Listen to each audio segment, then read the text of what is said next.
Good evening, grave robbers, and welcome back to the television graveyard.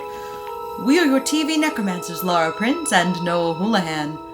We have come here tonight to examine the spirits of past television shows, including ones that could be resurrected, should be resurrected, and which ones should just stay doomed.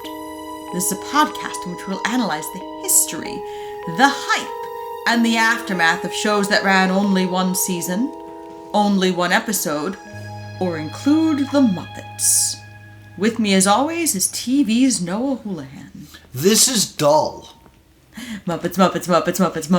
Yeah, so this... I also immediately forgot to go by Laura Crane, which I just said in the last episode I was going to start doing. I'm Laura Crane. I forgot. My bad. So, that's quite alright. We are gathered here to perform a very important service for everyone that is listening. It is now, halfway through December. It is time for you to throw away your Thanksgiving leftovers. They're not food anymore. Get them out of your fridge. You're not going to eat them. They're disgusting. And that's what that smell is. And the way that we've decided to remind you to throw away your Thanksgiving leftovers is with this leftover television special about the Macy's Thanksgiving Day Parade. Hip hip parade. Yeah, this was recorded in 1978. It starts with the slate, so we can see that it was recorded August 31st. Yes. And was intended to did air. Yes. Prior to Thanksgiving 1978. Yes. So, this was suggested, I believe, by Muppet Dude in our Discord. Muppet Dude. This is Season 8, where we're trying to do only the pilots and one-offs that are suggested by our wonderful Discord. And this is the one we thought we'd start with because we love the Muppets. Yeah, or let's be honest, if I find something that has the Muppets in it, it gets a fast pass. That is true. And we are currently looking at what I believe to be a 20-minute episode. Because, man, there's not a lot here. So it starts off with Kermit standing in an empty Central Park West with Fozzy Bear. Well, Kermit standing in front of a blue screen. Well, I didn't want to say that at first because they actually address it immediately. Yes. They talk about how it's empty and Fozzy goes, "Oh my gosh, did we miss the parade?" And Kermit goes, "No, it's chroma key." Yes. And I have 1978 green screen LMAO. It's probably a blue screen because Kermit is green. That's 100% true. Yes. I also feel like blue screen was more common. Yeah. And then green screen became more common in the last 20 or so years. Yes. Right here in Stadium Studios, I use a green screen, but the back of it's actually blue. I see that. So I could, if I wanted to wear green, I could turn it over and use the blue part. So there's a fact for you. Or if I decide I want to try to use my Kermit the Frog plushie and make knockoff Muppet content. You do that. Yeah. So they are standing and the street is empty and the parade has not started. And Fozzy says, "This is dull." Dull. Dull. No. This is dull. Oh, but it's going to be very exciting, Fozzy. This is an empty street. There's no balloons. No, but This is just an empty street. This is dull. Little did I know he was describing this special as a whole. Because, man, does nothing happen here. Yes, they go back in time the night before Thanksgiving 1977, and they're doing some behind the scenes. You see footage of the floats coming through the Lincoln Tunnel because they had been stored in Hoboken, New Jersey. Yes. And I should have looked up where they're stored now because I can't imagine it's still Hoboken with how much Hoboken has built up. True.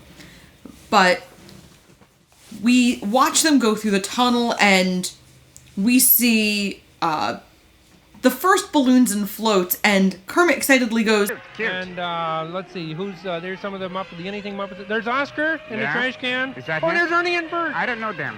They're wonderful. which is a great lampshade to the fact that Kermit's the only Muppet who regularly appeared in Sesame Street. Yes. So Kermit would know Bert and Ernie even though Fozzie would not. Right, that makes sense. Editor Noah here using a really crappy microphone. I just wanted to point out that that joke is actually probably because Frank Oz and Jim Henson voice Kermit and Fozzie. They also voice Bert and Ernie. So when Fozzy Bear says, "I don't know them," it's a joke that he's also the voice of Ernie. Just want to make sure we have our Muppets facts right in this Muppet episode. Back to the show. And we see Kermit's balloon. And Fozzie doesn't have one. Kermit! That's Yes, you! That's true. You didn't tell me about you there. Well, I happen to be You got a balloon. Yes, I'm a balloon in the parade. That means that I must have a balloon somewhere there. Well, Where's my balloon? Let me change the subject. Wouldn't you like to know what it's like to be a clown? Yes. So I would like to just really quick stress. We start with this backstage kind of idea of like, look, this is how the balloons get here. Backstage ends then, and then it's just them watching the parade. Yes. And it is less a behind the scenes look. It is more of explaining a parade to people who may never have seen a parade before. Yes. It seems like it's intended for younger children. And the next thing we get is... You think young children would enjoy this? I'm not sure. I don't. I've got more to say as we get through this a little bit more. All right, good. But first we have to spend some time with Mr. Chuck. Yes. So Mr. Chuck is Macy's most famous clown. And I could prove that. Watch. Laura, name a clown from Macy's besides Mr. Chuck. Barbara. Oh. I don't know who Barbara is. She's a young New Yorker who is idealistic about being a clown in the parade that we meet like 2 minutes later. Yeah, but she's not. She dreams of being in the parade. She's not in the parade yet. No, like, Mr. Chuck is the most famous clown. My next note is 1978 is the last time there was an unironic clown. That is not true, because I actually looked into it. Mr. Chuck is an original character created by Macy's that took part in the parade from 1969, nice, to 1981. That is early. I really thought the cutoff would be later. Like, I thought there'd be... I feel like... I know I would say, like, oh, it's the last time we saw an unironic clown. I do feel like clowns as straight up, like, fun, cute characters died in 1990 when the TV movie comes out. Exactly. You would think that. But I pulled up he has like his own Wikipedia, or it's not quite Wikipedia, it's like a Wikipedia just for the parade. Yeah, like paradewiki.com or something. Yes, I wrote down his entire entry. Ready? Okay. Mr. Chuck, the parade clown, was an original character made for the parade. That is all the information provided. Good talk, everyone. Oh, the parade clown was made for the parade? Oh, it's a great fact. And I want to stress this. This was the fun thing I looked up to try to add content to this. Because there's no content in what we're seeing. So, we meet... I thought the bit with Barbara was actually really interesting. Okay. Because Barbara just earnestly wants to be a clown to interact with children during the parade. Which is, so to me, like, so interesting and earnest by today's standards. Because you don't actually see very many unironic clowns anymore. No, certainly not. So I thought that was kind of sweet. They also talk about how their call is at 6 a.m. Right. And I was astonished. That it's that late? Yes. Me too. Because the parade usually starts around 9. Mm-hmm. And I wasn't sure where they needed to go to start the parade. Right. At that time. So you've got to figure there is commute time in there. Mm-hmm. So a 6 a.m. call for a 9 a.m. parade honestly didn't seem that bad. No, not at all. Fozzie is still looking for the balloon. I have a note. Okay. My note says here, Fozzie balloon joke overkill. Because it is a funny joke that Fozzie makes. Where he's like, "Oh, there's your balloon, Kermit. Mine must be nearby." At this point, I say, "Oh, this is overkill," because this is like the third time he's made this joke. This will also not be the last time he makes this joke. No. This joke is made repeatedly and is basically the only joke in this whole special. That means that I must have a balloon somewhere there. Well, Where's my balloon? Let No, me that- change the subject. Fozzy, What? what are you doing there? I'm looking for the big Fozzy Bear balloon. Oh, no. Get out of here. You have to watch this stuff. Yes, sir. You're held down by nets and weights. I guess mine's way in the back there, huh? That's true. That's the big dragon one, right? That's that long dragon, I yeah. wonder if mine's as big as that. What's this? Here, This is my balloon. No. This is Mickey Mouse. Oh, Yes, they're waiting for their assignments. they're waiting for my balloon. Kermit, Kermit, that's you. Yes. Terrific. That's my balloon there. Wonderful. I Uh-huh. must be close behind, huh? Well, Is that my balloon? no. That's Mother Goose there. That's not my balloon. No, that's. But there's Santa Claus, but there's no Fozzy balloon. Hi, Santa. They're all looking for the balloon, the Fozzy Bear balloon. Fozzy, will you get out of there? Fozzy, what are you doing up there? Well, see, I'm looking for my balloon. I just don't know where it is. It should be here now. Fozzy, would you come on down? What balloon is this? This is my balloon! Well, not quite. It's your balloon. Good. I wonder how big my balloon is. You think it's bigger than yours? Kermit, but my balloon has not come yet. My big Fozzy Thanksgiving Day parade balloon. Oh, yeah. 10,000 cubic feet. Yeah. Don't go yet. We're waiting for it. Like, I think we gotta zoom out a little bit so that people understand. This is a half-hour special. 80% of this is just footage of the parade while Fozzie and Kermit talk over it. Yes. You don't see them. You don't see the puppets. It's just their voices. And seeing the puppets is what makes them puppets. That's why you don't do, like, magic over the radio.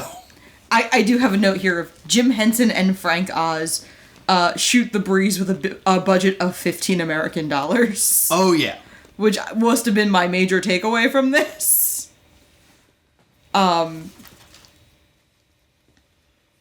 We then see Underdog, which made me really happy because I really liked Underdog growing up. Yes. So I saw an Underdog balloon and made it a point to make a note about it because it made me really happy.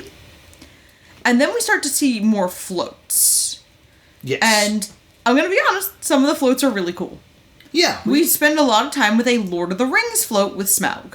Yes, and we get a little bit of background on this one. This was created by Mansford Bass, who worked for the parade, it turns out, from 1960 to 2000. So he worked on this parade for 40 years. That's, of course, not in the special. That's a thing I looked up because they didn't know that he would work until 2000 in the 70s. Be real weird if they did. Yeah, it would be weird. Quick other floats that I want to point out. Twin Towers float by. That was weird to see. And then your favorite, of course. There's a Watership Down float, gang. Yes. The Sad Bunny cartoon has its own float in this parade. Oh no, that's messed up. Oh no, the movie came out the year this parade would have been. Yes. So, we're watching the 1977 Thanksgiving parade. Watership Down comes out in 1978. So by the time they're watching this, they would have been aware of Watership Down. Yeah. But I was just like, oh no! Watership Down, for those of you... What do you know about Watership Down? Watership Down is a pastoral film that seemed to be aimed at children, starring bunny rabbits, that is horrifically violent and sad. Yes. Would you like to hear the fact that Kermit gives us about Watership Down? Sure. I wrote this down. This is a fact from Kermit. Rabbits of Watership Down is a real book that was written. Good talk, everyone. Because, you heard Watership Down as a book. You were like, oh, a fake book. And he's like, no, it was a real book. Oh, like that was drawn? He's like, no, somebody wrote it. This is a terrible special. I mean, Frank Oz and Jim Henson clearly did no research. Yeah, this special is Frank Oz and Jim Henson look at things. And riff. This is compounded by, there is a moment where there's a marching band. And there is silence, followed by all that marching. Followed by more silence. So, when he was like a young frog, Fozzie took him into the city. Okay. To see a marching band. Yeah. I was seeing how long I could get. I knew what it was. I know. My note is, as a former marching band kid, they're terrible. They're not good. Yeah, it's not a great marching band. They're like, not so much the instrumentation, but I have a note. This marching band is bad at marching. My drum major would never. Like, they are not in sync. Anyone who did marching band, even tangentially, would be horrified and infuriated by this marching band. We also then meet a costumer who is delightful. Talk to us about the costumer. He talks about he decided to do costumes because he refused to be a clown. Yes. Doesn't like clowns. Screw Mr. Chuck. And he was like, see, I'm learning all the things that can't be taught, except, blah, blah, like measuring and sewing. And I was like, oh, so it can't be taught except for all the things that can be taught. Yeah, except for the skills. Oh, no, excuse me. I misunderstood my own thing. Clowning can't be taught except for all the things that can be taught. Yes. Like juggling, makeup. I was like, those are all things that can be taught, Yeah, Mr. Chuck. You could teach those things. So I thought that was very funny. Yeah.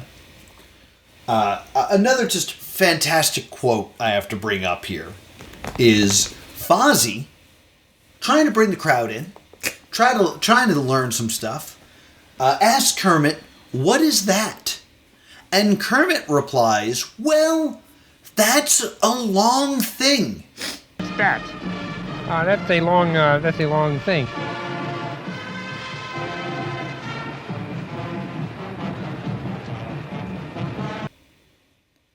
And nobody was like, should we cut and redo that so that it makes sense or is a joke? Nope. Nah, whatever. Nope. I also have that Kermit says, in 1971, there was no balloons because it was windy. And I was like, that is at least a fact about a parade I didn't know. There's a lot of repeated footage. We constantly see the Kermit balloon so that Fozzie can make that joke. And I have a note that says, if you're from Philly, some of this has Mummers vibes, not in a good way. Yeah. And I think that means that people are marching in a way that is disorganized and potentially inebriated. Yeah. They start playing West Side Story music for no apparent reason at this point. I don't even think I caught that. Why are they playing America from West Side Story? Now it is tonight. What is happening? Hey, that's the cootie from the game. Yeah, the cootie from the game Cootie shows up. Was that Parker Brothers? I think so. Yeah. Morton Bradley, maybe? Probably Morton Bradley. Laura's Googling. This is something that Fozzie and Kermit did. Hasbro. Hasbro. The Hasbro Cootie goes Yeah, by. I can't believe Kermit and Fozzie didn't Google anything in 1978. How lazy of them. How lazy. I'm now at the end of my notes. So if you have anything more to add before I talk about the end of this. I have horses! And then I have a note that says, Noah is crashing out next to me. And now, I do have actually like some thoughts about it. Oh, and also Star Wars theme over the credits over still images of non-Fozzie balloons as Fozzie hunts for his balloon. Yes, the end of this is Fozzie saying, "I'm just going to stay here and wait for my balloon." And Kermit's like, "You're going to be waiting a long time." And he's like, "That's fine." I was like, "You might be waiting until next year." And Fozzie says, "That's fine." And then credits roll. And then as a stinger, Kermit gives Fozzie a balloon. Oh, I just cannot wait for my balloon, my very own balloon. Fozzie, I found the Fozzy Bear balloon. Well, it's a start. they stretched one joke out for 30 minutes while random B-roll of a parade played. How did this air? Well, it aired on PBS, if that helps, in 1978. So there's not like a ton of content. I think that I read a review in Newsweek about this in my research, and the review was actually very positive. What? And it framed this as a satire on banal parade commentary. Like, it was making fun of the crappy, like, the commentary of tired, bored news anchors over the parade. You don't get it, man. This is a takedown of the system. I think that we are in a generation that the parade has so much more spectacle built in. Yeah. I don't know if the parade had the same level of production quality and production value in 1978 that it does in 2025. I don't know if Broadway performances were part of it. I don't know if pop stars appeared. I mean, Kermit sure doesn't tell us. It seems to just be balloons and floats and the occasional poorly constructed marching band. Like, I'm just kind of thinking about this and wondering when some of this started. Yeah. Because the parade has been nationally televised since the 50s. And grew a lot more over time. Mm-hmm. So, we don't really start seeing celebrities appearing until well into the 50s. And it grows a lot in the 70s, 80s, 90s. Okay. So, I think that is a big piece of it, is that the spectacle in 1978 is not the same. So, it's a little bit boring. A little? Like, prior to... Like, the parade itself is kind of boring. Mm-hmm. If that makes sense. Yeah, I guess. This seems like such a waste of the Muppets, of airtime. Like, my guess is that somebody had a lot of footage of the parade and was like, can we turn this into a show? It's like, I'll get the Muppets to talk over it. And it's so clear that, like, they didn't have a script. They weren't told to do anything. They were just told to talk. Maybe they were given a list of some fun facts, like that it was windy in 1971. But, like, they didn't bother to review the footage before they looked at it.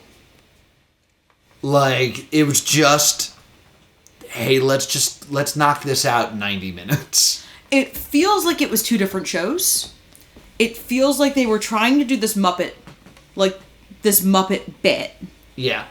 They didn't have enough to make that bit stretch, so we got all of the, like, awkward miniature behind-the-scenes vignettes. I kind of feel like it's the opposite. I think they had these vignettes that they shot, and they realized that the vignettes alone were not long enough to be a show.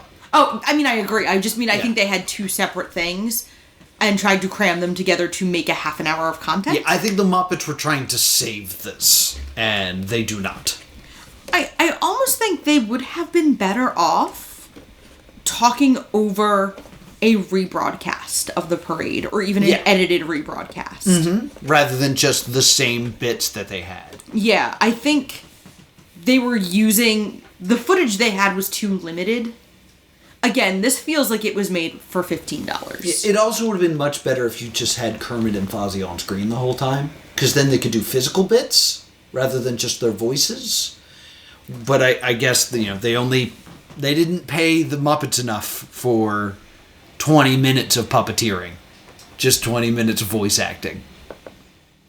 This was awful. It was not great. By the 7th time that the Fozzy balloon joke was made, I was done.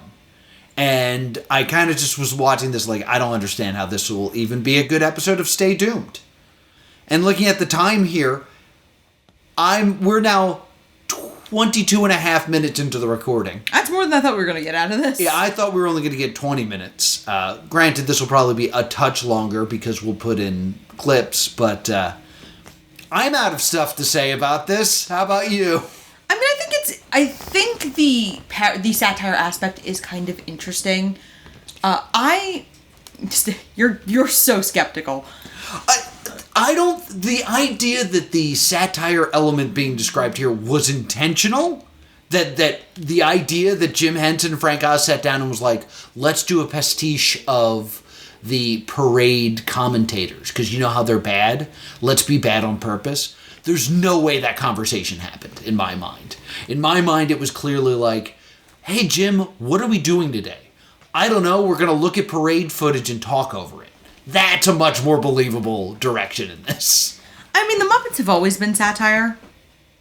Like, the Muppets have always had satirical elements.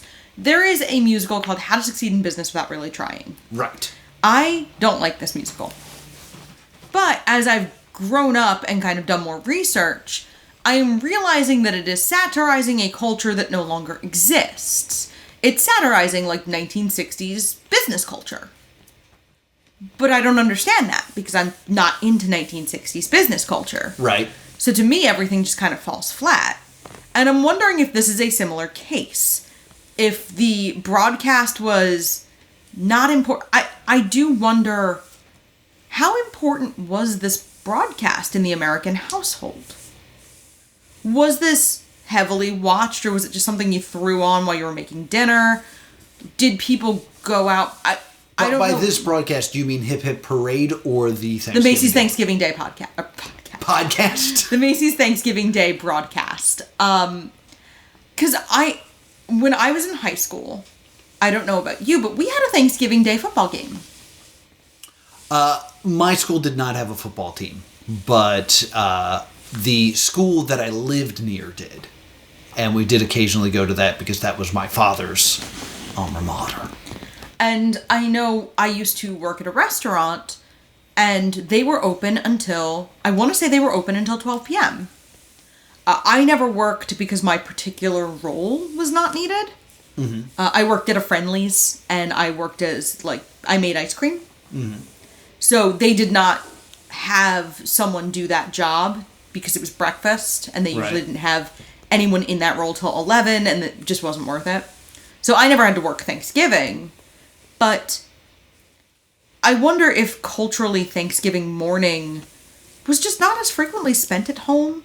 And I wonder if the banal commentary, the less polished, I feel like I've seen SNL sketches making fun of the commentary on parades as well. Mm-hmm. I mean, I'm not saying that this is not me defending the commentary of parades. This is me saying I don't think it was an intentional choice by the Muppets. I think it may have been. I think it just falls flat because they did try to graft two shows into one another. Mm-hmm. I think it needed a third Muppet. Yeah. I think it needed Gonzo. Yeah. I think Gonzo being weird might have helped this a lot. I think Kermit and Fozzy alone were not enough to do this. Yeah. Fozzy's, sad sack comedian and Kermit being a straight man... They needed a wacky character. Yeah, a wacky character would have definitely helped this.